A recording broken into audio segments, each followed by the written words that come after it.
Welcome back to Arunachal. और आज हमारा पार्ट 2 में हम डिस्कस करने वाले हैं फिजियोग्राफिक डिविजन्स इन इंडिया। कल हमने बेसिक बातें की थी इंडिया की ज्योग्राफी के बारे में, जैसे कि उसका लैटिट्यूडनल एंड लॉन्गिट्यूडनल एक्सटेंट क्या है, क्या लोकेशनल फैक्टर्स हैं जो इंडिया को सब कॉन्टिनेंट के रूप में पहचान दिलाते हैं। सारी चीजों पर हमने डिस्कस किया था। आगे हम पढ़ने वाले हैं कि इंडिया को किस तरीके से फिजियोग्राफिक डिविजन्स में डिवाइड किया गया है। फिजियोग्राफी से आप क्या समझते हैं? कोई भी कंट्री, कोई भी रीजन को उसके फिजिकल फीचर्स के बेसिस पे जब डिवाइड किया जाता है, फिजिकल फीचर्स में क्या आ जाएगा? कहीं पर माउंटेन्स हैं, कहीं पर प्लेन रीजन है, कहीं पर ओशंस हैं। इस तरीके से जब डिवाइड किया जाता है तो हम उसे फिजियोग्राफिक डिवीजन कहते हैं, राइट? तो यहाँ सबसे पहले आप मैपिंग के थ्रू इंडिया को समझने की कोशिश कीजिए। यहाँ मैप में आपको डिफरेंट कलर्स के अकॉर्डिंग डिफरेंट फिजियोग्राफिक डिवीजन का आइडिया लगेगा, राइट? जैसे कि आप नॉर्थ में देख रहे हैं, यहाँ पर ब्राउन कलर से डिपिक्ट किया गया है। ये है हमारे Himalaya mountain ranges. Himalaya mountain range India के नॉर्थ वेस्ट से लेकर ईस्टर्न पार्ट तक, जो हमारे नॉर्थ ईस्टर्न स्टेट्स हैं, यहाँ तक स्प्रेड है, एक्सटेंडेड है और इनके अलग अलग नाम है। जैसे कि हम सभी जानते हैं कि हिमालयाज जो है वो एक साथ नहीं बने थे। सबसे पहले ट्रांस हिमालयाज बने जो कि सबसे ऊपर नजर आते हैं, देन फिर ग्रेट हिमालयाज बने, देन मिडिल हिमालयाज बने, देन शिवालिक बने। धीरे धीरे स्टेप बाय स्टेप एक लॉन्ग जर्नी थी हिमालयाज के बनने की। तो इस तरीके से इनका हॉरिजॉन्टल और वर्टिकल डिवीजन किया गया है। अब ये तो हमने बात की कि हिमालयाज अपने जर्नी के अकॉर्डिंग ट्रांस, ग्रेट, मिडिल और शिवालिक्स में डिवाइड है। रीजनल बेसिस पर भी हिमालयाज का डिवीजन किया गया है, जो कि हम आगे पढ़ने वाले हैं। रीजनल बेसिस पे कैसे करेंगे कि ये कश्मीर वाला रीजन है तो हमने इसे कश्मीर हिमालयाज बोल दिया, फिर हमने इसे नेपाल हिमालयाज बोल दिया, सिक्किम हिमालयाज बोल दिया और यहाँ पर हमने पूर्वांचल हिमालयाज बोल दिया, जो कि हमारे नॉर्थ ईस्ट या पूर्वांचल रीजन में आते हैं। इसके बाद हमने देखा कि इंडिया का दूसरा फिजियोग्राफिक डिवीजन है नॉर्दर्न प्लेन्स। नॉर्दर्न प्लेन्स कैसे बने? हम सभी जानते हैं कि जो हमारे एंटीसीडेंट रिवर्स है, यानी हिमालय के बनने से पहले भी कुछ रिवर्स थी जो इस रीजन में फ्लो कर रही थी, जैसे कि गंगा है, इंदस है। इस तरीके से ये फ्लो करती हुई आ रही थी। जब ये रिवर्स फ्लो करके किसी माउंटेन पे से आती है, फॉर एग्जाम्पल ये एक माउंटेन है, यहाँ से कोई रिवर फ्लो करके आएगी तो वो अपने साथ इन माउंटेन का इरोजन करेगी और अपने साथ काफी सारे सेडिमेंट्स को बहा कर लेके आएगी। ये सेडिमेंट जब स्लोप में आते हैं तो यहाँ इनका स्पीड कम हो जाती है, रिवर की वेलोसिटी कम हो जाती है, जो कि स्लोप में बहुत ज्यादा थी। अब ये प्लेन रीजन में आ गए, यहाँ पर इनकी वेलोसिटी कम हो गई, तो जो सेडिमेंट रिवर माउंटेन के इरोजन से लेकर आई थी वो यहाँ से आगे नहीं ले जा पाएगी, क्योंकि वेलोसिटी कम हो गई है, उसकी लोड कैरी करने की कैपेसिटी कम हो गई है और यहाँ पर क्या होगा? डिपोजिशन स्टार्ट हो जाएगा and this deposition results in the formation of fertile alluvial plains which are located in the northern plain region, that is Gangetic Valley, Brahmaputra Valley, in this valley region, right? तो ये जो आपको green colour से नजर आ रहा है, ये India का फर्टाइल बेल्ट है, जहां पर सबसे ज्यादा एग्रीकल्चरल रिसोर्सेज पाए जाते हैं। साथ ही साथ ये रीजन प्लेन होने की वजह से यहाँ पे कम्युनिकेशन काफी अच्छा है, यहाँ पे कन्वेंस अच्छा हो सकता है, रोड्स अच्छे बन सकते हैं, कोई भी नेचुरल हर्डल यहाँ पर देखने को नहीं मिलता, जिसकी वजह से एग्रीकल्चर यानी प्राइमरी एक्टिविटीज के साथ साथ सेकेंडरी और टर्शियरी एक्टिविटीज भी काफी ज्यादा फ्लोरिश करती हैं। उसके बाद हम देखेंगे, ये हमारा जो येलो कलर से दिखाई दे रहा है, ये पूरा रीजन है plateau region, that is the oldest landmass of India, peninsular plateau, right? Peninsular plateau सबसे पुराना रीजन है, सबसे पुराना लैंडमास है इंडिया का, जो कि ऑस्ट्रेलिया के अफ्रीका के जो मेडागास्कर आइलैंड है उससे अटैच था। लेटर ऑन बाद में ये मूव करना चालू हुआ और एशियन प्लेट की तरफ इसने मूवमेंट स्टार्ट किया। उस समय में आपको सिर्फ पेनिनसुलर रीजन देखने को मिलेगा। जैसे जैसे ये ऊपर आया तो हिमालयाज बने और हिमालयाज के बनने के बाद रिवर्स के इरोजन के कारण रिवर्स के द्वारा किए गए इरोजन के कारण नॉर्दर्न प्लेन्स बने। यानी आपसे दो तरह से क्वेश्चन पूछे जा सकते हैं। ओल्डेस्ट लैंडमास क्या है? Peninsular plateau. न्यूएस्ट लैंडमास क्या है? नॉर्दर्न प्लेन्स या the great plains of India, right. तो ये हो गया हमारा। उसके बाद हम देखेंगे कुछ हमारा डेजर्ट एरिया है जो कि यहाँ पर आ जाता है, कुछ है हमारा कोस्टल रीजन। इंडिया की एक लॉन्ग कोस्टल बाउंड्री है, यहाँ पर west side west coastal plains होंगे, east side east coastal plains होंगे। साथ ही साथ इंडिया की टेरिटरी में दो मेजर आइलैंड्स हैं, Andaman Nicobar and the Lakshadweep islands. तो ये टोटल फिजियोग्राफिक डिवीजन है इंडिया का, जो कि आपको अपने माइंड में याद रखना है। नेक्स्ट हम बात करेंगे कि इंडिया में काफी ज्यादा फिजिकल डाइवर्सिटी है। जैसे कि हमने देखा कि यहाँ पर प्लेन्स भी है, माउंटेन्स भी है, ओशंस भी है आसपास, मतलब कोस्टल बाउंड्री भी है, one of the largest desert भी यहाँ पर पाया जाता है। तो इस तरीके से हमने 6 फिजियोग्राफिक डिवीजन में इंडिया को डिवाइड कर दिया, राइट। अब अगर आप हिमालय का और ज्यादा डीप में डिवीजन देखेंगे तो सबसे पहले, बहुत ज्यादा डिटेल में हम नहीं जा रहे हैं क्योंकि डिटेल में हम तब पढ़ेंगे जब हम पर्टिकुलर ज्योग्राफी की क्लास कर रहे होंगे और हिमालयाज का क्लासिफिकेशन पढ़ रहे होंगे, बट अभी हम बेसिक क्लासिफिकेशन यहाँ पर देख रहे हैं। सबसे पहले आप देखेंगे जो सबसे नॉर्थ में रेंज है वो है काराकोरम, देन लद्दाख, देन जास्कर, और यही जास्कर रेंज आगे चल के तिब्बत वाले रीजन में कैलाश कहलाती है, राइट। तो ये क्वेश्चन काफी बार क्वेश्चन एग्जाम में आ चुका है कि नॉर्थ टू साउथ आपको अरेंज करना है इन रेंजेस को, या फिर साउथ से नॉर्थ अरेंज करना है। तो ये सीरीज आपको याद होनी चाहिए, काराकोरम, लद्दाख, जास्कर एंड देन कैलाश जास्कर का ही पार्ट है। उसके बाद आते हैं हमारे greater Himalayas, then lesser Himalayas and then Shivaliks. ये जो 3 रेंजेस हैं काराकोरम, लद्दाख, जास्कर, ये ट्रांस हिमालयाज का पार्ट है। Okay, remember this point, this is a very important thing. Okay, then जब हम रीजनल डिवीजन देखते हैं हिमालयाज का, तो सबसे पहले इंदस से लेकर सतलज गंगा तक जो आपको नजर आ रहे हैं, ये हमारे पंजाब हिमालयाज हो जाते हैं, क्योंकि ये पंजाब और कश्मीर के रीजन में आते हैं। तो कश्मीर हिमालयाज में अलग से डिवीजन भी कर सकते हैं हम, या फिर हम कश्मीर और पंजाब हिमालयाज को एक साथ रख सकते हैं ब्रॉडर डिवीजन में। देन फिर हमारे आते हैं कुमाऊं हिमालयाज, राइट, जो कि सतलज से काली रिवर तक आपको देखने को मिलेंगे। फिर काली रिवर से तीस्ता रिवर तक आपको नेपाल और सिक्किम हिमालयाज मिलेंगे।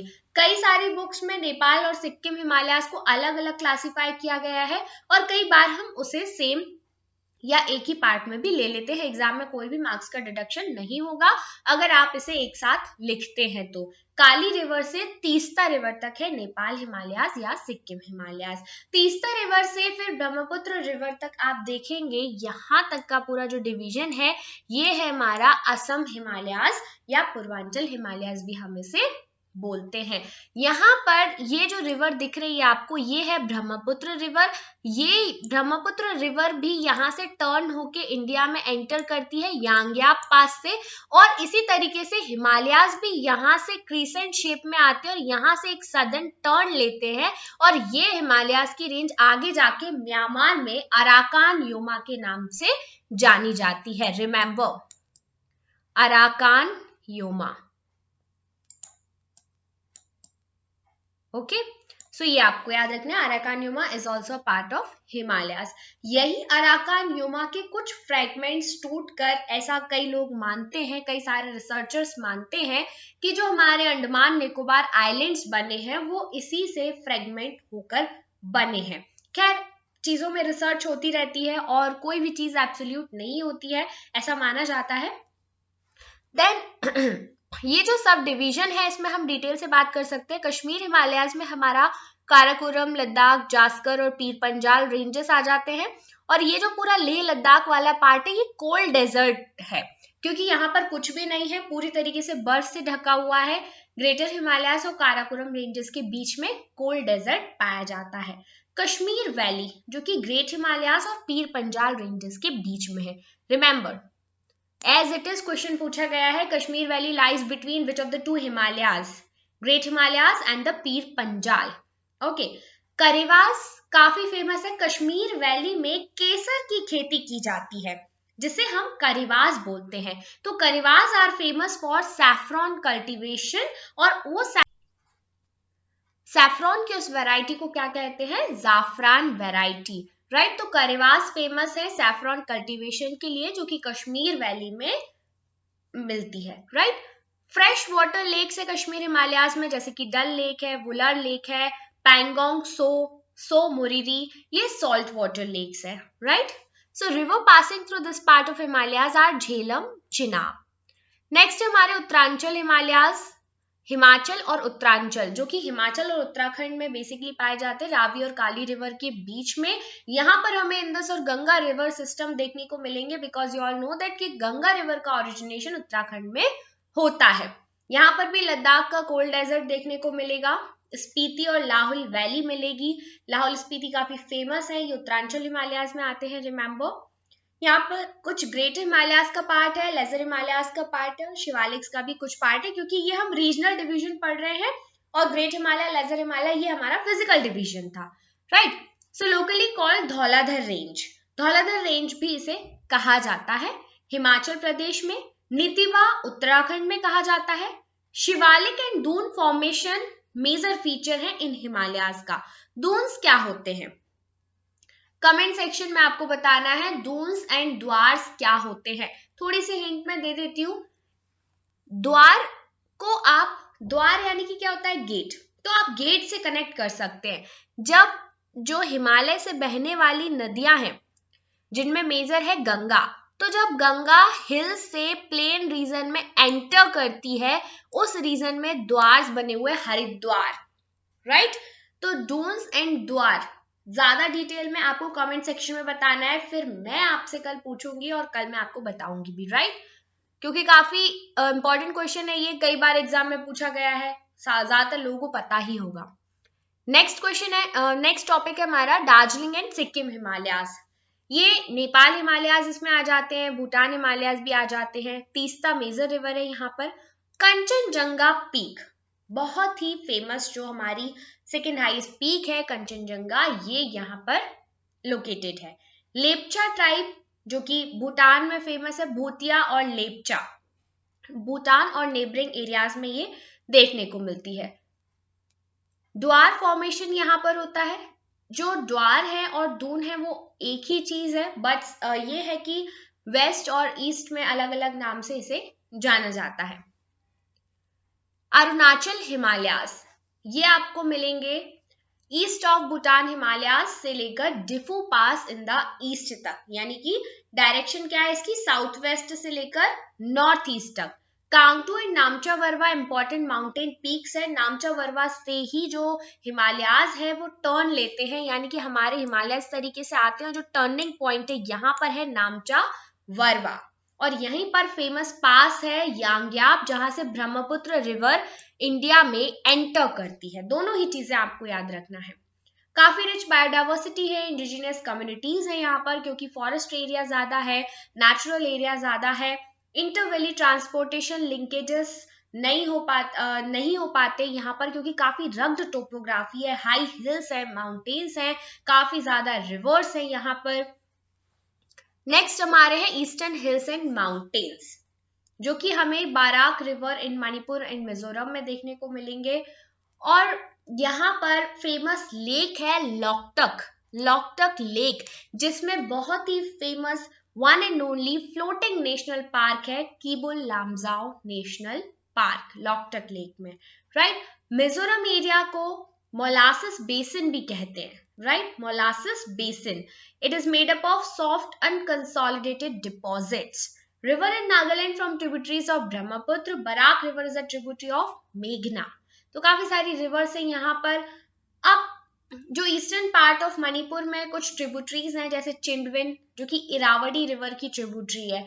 इरावदी में गैंगेटिक डॉल्फिन जैसे गंगा में है, वैसे इरावदी डॉल्फिन इरावदी रिवर में है, और इसे म्यांमार की गंगा भी कहा जाता है, क्योंकि ये गंगा की तरह ही फ्रेश वाटर रिवर है और इसमें फ्रेश वाटर डॉल्फिन्स पाई जाती हैं।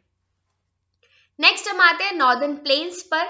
तो नॉर्दर्न प्लेन्स को मैं आपको एक डायग्राम के थ्रू समझाना चाहूंगी। जैसा कि मैंने आपको बताया था कि रिवर्स हिमालयाज से फ्लो करके आती हैं, तो जब वो स्लोप पे फ्लो करती है तो उनकी जो वेलोसिटी है वो काफी ज्यादा होती है। जैसे ही वो यहाँ प्लेन रीजन में आती है तो उसकी वेलोसिटी कम हो जाएगी। काफी बड़े बड़े बोल्डर्स जो लेकर आई है वो यहीं पर डिपॉजिट कर देगी, क्योंकि अब उसकी कैपेसिटी उतनी नहीं है, वेलोसिटी उतनी नहीं है कि वो आगे ले जा पाए, क्योंकि जितना ज्यादा फ्लो होता है ना स्पीड में, उतना ज्यादा कैपेसिटी होती है लोड को कैरी करने की। अब इसकी स्पीड कम हो गई तो ये ज्यादा लोड कैरी नहीं कर पाएगी। तो क्या करती है रिवर्स, बोल्डर्स को डिपॉजिट कर देती हैं जैसे ही प्लेन्स में एंटर करती हैं। तो ये रीजन होता है हमारा भाबर, जहां पे काफी बड़े बड़े बोल्डर्स होते हैं। ओके, ये बोल्डर्स की वजह से हमें जो रिवर है वो अंडरग्राउंड नजर आने लगती है, यानी कि ऊपर ऐसा लगता है कि रिवर है ही नहीं, क्योंकि पत्थर ऊपर नजर आते हैं, रिवर अंडरग्राउंड फ्लो करने लगती है। उसके बाद का रीजन होता है तराई रीजन। तराई रीजन में रिवर हमें वापस से ऊपर नजर आने लगेगी और यहाँ पर काफी फाइन सॉइल के ग्रैन्यूल्स हमें देखने को मिलेंगे, जो कि बहुत ही ज्यादा फर्टाइल रीजन है। एलुवियल सॉइल देखने को मिलेगी और एग्रीकल्चर के लिए काफी सुइटेबल रीजन होगा। देन हमारा आता है बांगड़ और खादर रीजन। अब आप देखेंगे बांगड़ रीजन क्या है और खादर क्या है। रिवर, अगर यहाँ पर देखिए कोई रिवर है, ओके फाइनली ये आप थोड़ा सा 3D व्यू में समझने की कोशिश करना, हम कैसे बात कर रहे हैं। ये जो हमारी रिवर है इसके आसपास के रीजन की हम बात कर रहे हैं, ओके। और ये जो आसपास के रीजन की कैरेक्टरिस्टिक्स है वो डिपेंड करती है कि वो माउंटेन से कितनी ज्यादा दूर या पास है। अब यहाँ पर अगर कोई रिवर है तो फ्लड, रिवर में जब फ्लड आएगा, बाढ़ आएगी, तो उसका पानी लगभग यहाँ तक आ जाता है हर साल। तो जहां तक हर साल बाढ़ का पानी आता है उस जगह पे अगर आप कोई खेती करेंगे, रहने लगेंगे, तो क्या होगा, पानी में सारी चीजें बह जाएंगी, बहुत ही ज्यादा अनसर्टेनिटी रहेगी। तो ऐसे एरिया को हम बोलते हैं खादर रीजन, जहां पर न्यू एल्यूवियम होती है और हर साल बाढ़ का पानी आता है। कुछ रीजन उससे थोड़ा सा दूर रहता है, जहां पहले तो बाढ़ का पानी आता था बट अब नहीं आता है क्योंकि वाटर लेवल कम हो चुका है।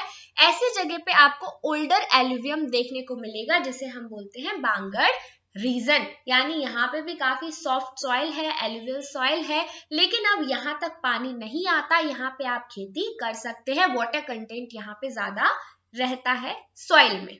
ओके, तो रिवर के डिस्टेंस के बेसिस पे हमने भाबर, तराई, बांगड़ और खादर इन 4 डिवीजन में नॉर्दर्न प्लेन्स को डिवाइड किया है।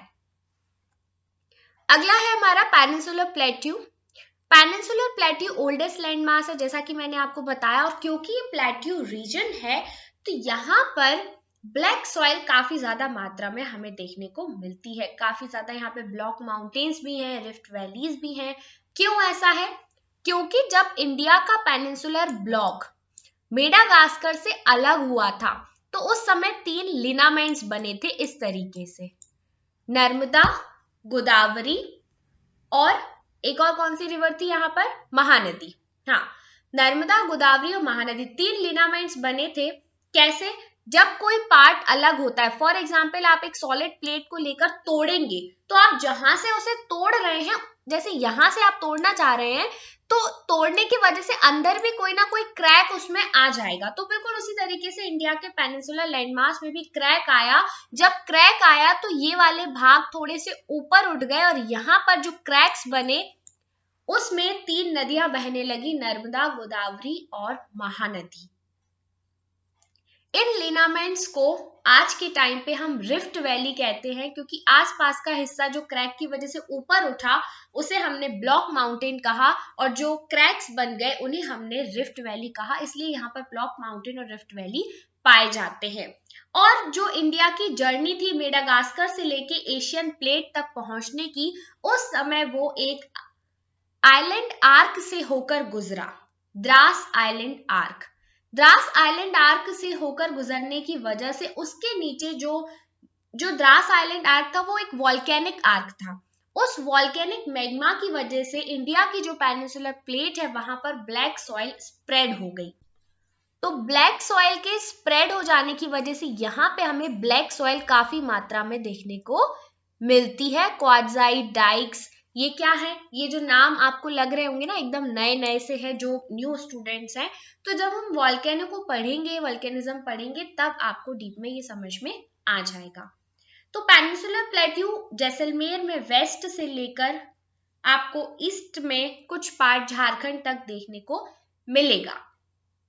तो पेनिनसुलर प्लेट्यू आपको समझ में आ गया। अब इसको भी सब डिवाइड किया है डेक्कन प्लेट्यू, सेंट्रल हाईलैंड और नॉर्थ ईस्टर्न प्लेन में। ये देखिए जो हमारा सेंट्रल हाईलैंड वाला पार्ट है इसमें बेसिकली कवर होता है मालवा प्लेट्यू, बुंदेलखंड, बघेलखंड, छोटा नागपुर। ओके, फिर जो हमारा साउथ वाला पार्ट है जिसमें ये पूरा डेक्कन प्लेट्यू रीजन में आ जाता है, जिसमें Karnataka plateau, Deccan plateau, Telangana plateau, Dandakaranya, ये सारे एरिया आ जाते हैं।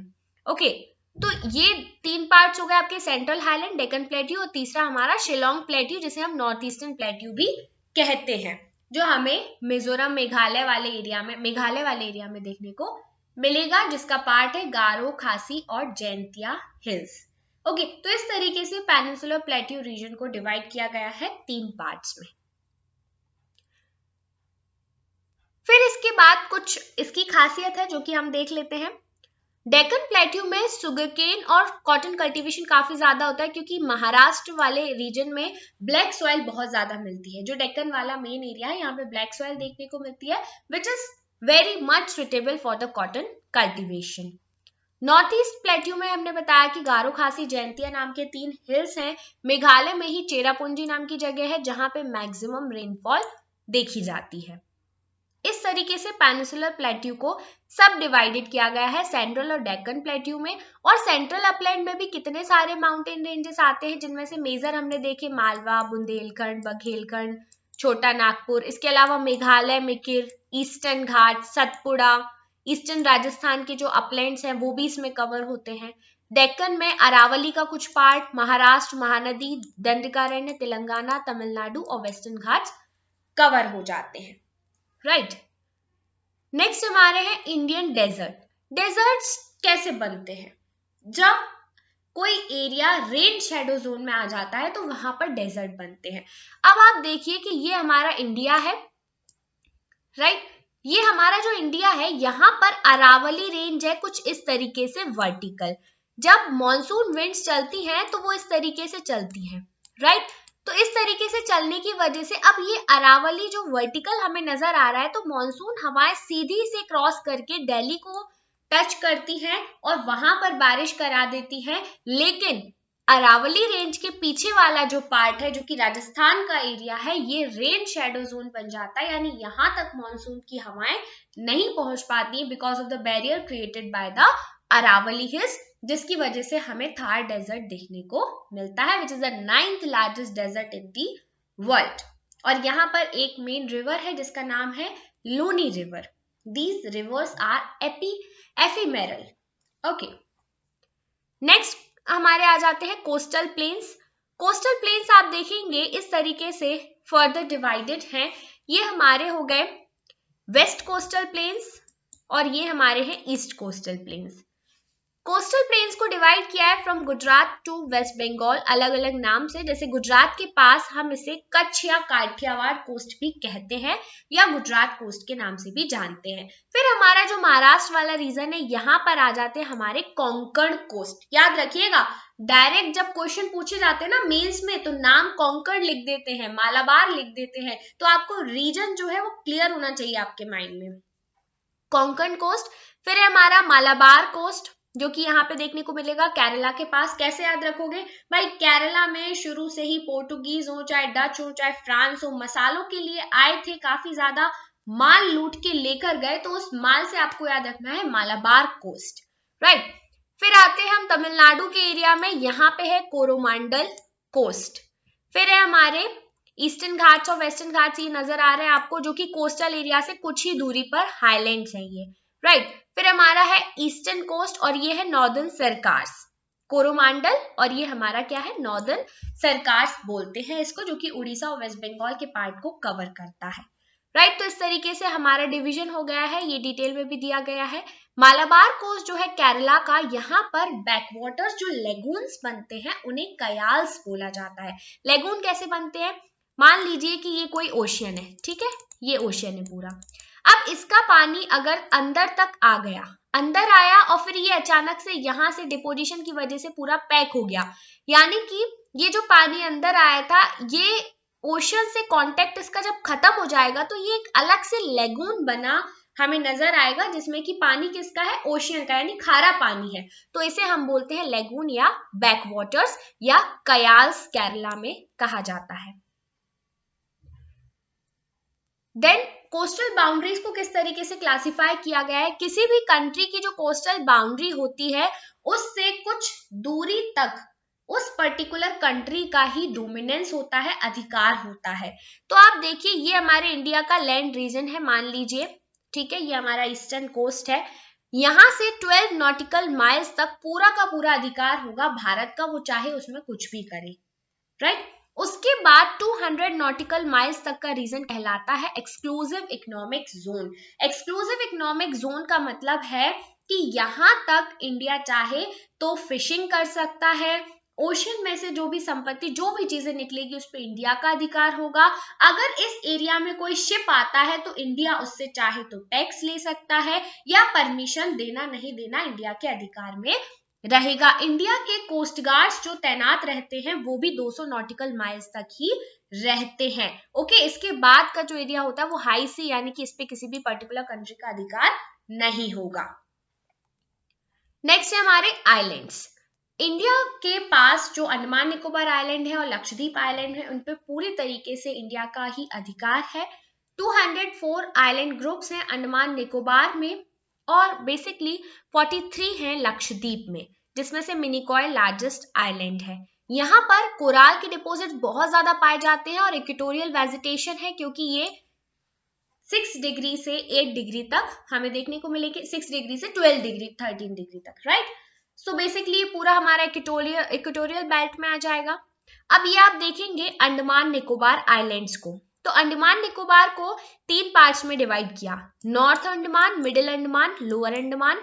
ये हमारा अंडमान आइलैंड्स हो गया, जिसकी कैपिटल है पोर्ट ब्लेयर। और यहाँ पर है एकमात्र इंडिया का एक्टिव वॉल्केनो, उसका नाम आपको कमेंट सेक्शन में कमेंट करके बताना है, जल्दी से कमेंट कीजिएगा। फिर है हमारा लिटिल अंडमान एंड देन हमारे निकोबार आइलैंड्स है, कार निकोबार यहाँ पर आपका नॉर्दर्न पार्ट कहलाता है। तो अब इसमें देखिए आपको यहाँ पर है 10 डिग्री चैनल, जो कि लिटिल अंडमान और कार निकोबार को एक दूसरे से अलग करता है, राइट। फिर हम बात करेंगे लक्षद्वीप आइलैंड्स की। लक्षद्वीप ग्रुप ऑफ आइलैंड्स में आप देखेंगे 2 चैनल्स इंपॉर्टेंट है, 9 डिग्री और 8 डिग्री चैनल। 9 डिग्री चैनल जो है वो अमीन द्वीप को मिनिकॉय से अलग करती है, राइट। मिनिकॉय जो है वो पार्ट है किसका, लक्षद्वीप का ही, अमीन द्वीप भी पार्ट है। तो अमीन द्वीप और मिनिकॉय दोनों को अलग करती है 9 डिग्री चैनल, और 8 डिग्री चैनल मिनिकॉय को मालदीव से अलग करती है। यहाँ पे आपको मालदीव देखने को मिलेगा, तो मालदीव और लक्षद्वीप या फिर मालदीव और मिनिकॉय को अलग करती है 8 डिग्री चैनल। लक्षद्वीप आइलैंड्स जो हैं वो अटॉल्स की वजह से बने हुए हैं, यानी कि कोराल आइलैंड्स हैं ये। ओके, सो यहाँ पर काफी सारी चीजें हमने समझी, अंडमान निकोबार के बारे में भी और लक्षद्वीप के बारे में भी।